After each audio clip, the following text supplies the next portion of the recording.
एक गृहिणी जो रोजाना की तरह आज फिर ईश्वर का नाम लेकर उठी थी, किचन में आई और चूल्हे पर चाय का पानी चढ़ाया। फिर बच्चों को नींद से जगाया ताकि वे स्कूल के लिए तैयार हो सकें।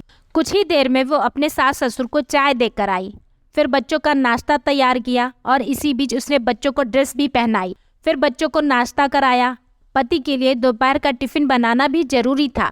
इसी बीच स्कूल का रिक्शा आ गया और वो बच्चों को रिक्शा तक छोड़ने के लिए चली गई। वापस आकर पति का टिफिन बनाया और फिर मेज से जूठे बर्तन इकट्ठा किए।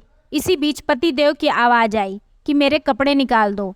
उनको ऑफिस जाने के लिए कपड़े निकाल कर दिए। अभी पति के लिए उनकी पसंद का नाश्ता तैयार करके टेबल पर लगाया ही था कि छोटी ननद आई और ये कहकर गई कि भाभी आज मुझे भी कॉलेज जल्दी जाना है, मेरा भी नाश्ता लगा देना। तभी देवर की भी आवाज़ आई कि भाभी नाश्ता तैयार हो गया क्या? अभी लीजिए नाश्ता तैयार है। पति और देवर ने नाश्ता किया और अखबार पढ़कर अपने अपने ऑफिस के लिए निकल चले। उसने मेज से खाली बर्तन समेटे और सास ससुर के लिए उनका परहेज का नाश्ता तैयार करने लगी। दोनों को नाश्ता कराने के बाद फिर बर्तन इकट्ठे किए और उनको भी किचन में लाकर धोने लगी। इसी बीच साफ सफाई वाली भी आ गई।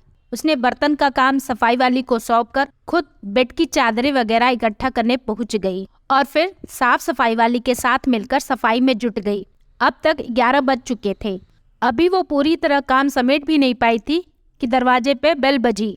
दरवाजा खोला तो सामने बड़ी ननद और उसके पति व बच्चे सामने खड़े थे। उसने खुशी खुशी सभी को आदर के साथ अंदर घर में बुलाया और उनसे बातें करते करते उनके आने से हुई खुशी का इजहार करती रही। ननद की फरमाइश के मुताबिक नाश्ता तैयार करने के बाद अभी वो ननद के पास बैठी ही थी कि सास की आवाज़ आई कि बहू खाने का क्या प्रोग्राम है। उसने घड़ी पर नज़र डाली तो 12 बज रहे थे। उसकी फिक्र बढ़ गई। वो जल्दी से ही फ्रिज की तरफ लपकी और सब्जियां निकाली और फिर से दोपहर के खाने की तैयारी में जुट गई। खाना बनाते बनाते अब दोपहर के 2 बज चुके थे। बच्चे स्कूल से आने वाले थे। लो आ गए बच्चे। उसने जल्दी जल्दी बच्चों के ड्रेस उतारी और उनका हाथ मुंह धुलवा कर उनको खाना खिलाया। इसी बीच छोटी ननद भी कॉलेज से आ गई और देवर भी आ चुके थे। उसने सभी के लिए मेज पर खाना लगाया और खुद रोटी बनाने में लग गई। खाना खाकर सब लोग फ्री हुए तो उसने मेज से फिर बर्तन जमा करने शुरू कर दिए। इस वक्त 3 बज रहे थे। अब उसको खुद को भी भूख का एहसास होने लगा था। उसने हॉटपॉट देखा तो उसमें कोई रोटी नहीं बची थी। उसने फिर से किचन की ओर रुख किया। तभी पतिदेव घर में दाखिल होते हुए बोले कि आज देर हो गई, भूख बहुत लगी है, जल्दी से खाना लगा दो। उसने जल्दी जल्दी पति के लिए खाना बनाया और मेज पर खाना लगाकर पति को किचन से गर्म रोटी बनाकर ला कर देने लगी। अब तक 4 बज चुके थे। अभी वो खाना खिला ही रही थी कि पतिदेव ने कहा कि आ जाओ तुम भी खा लो। उसने हैरत से पति की तरफ देखा तो उसे ख्याल आया कि आज मैंने सुबह से कुछ खाया ही नहीं। इस ख्याल के आते ही वो पति के साथ खाना खाने बैठ गई। अभी पहला निवाला उसने मुंह में डाला ही था कि उसकी आंखों से आंसू निकल आए।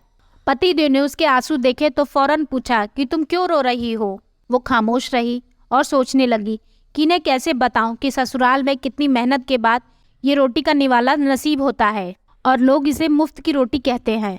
पति के बार बार पूछने पर भी उसने सिर्फ इतना ही कहा कि कुछ नहीं, बस ऐसे ही आंसू आ गए।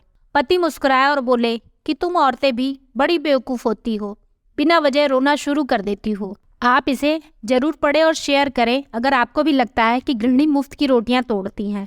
कहानी अच्छी लगी हो तो कमेंट में लिखकर बताएं। फिर मिलते हैं अगली कहानी के साथ।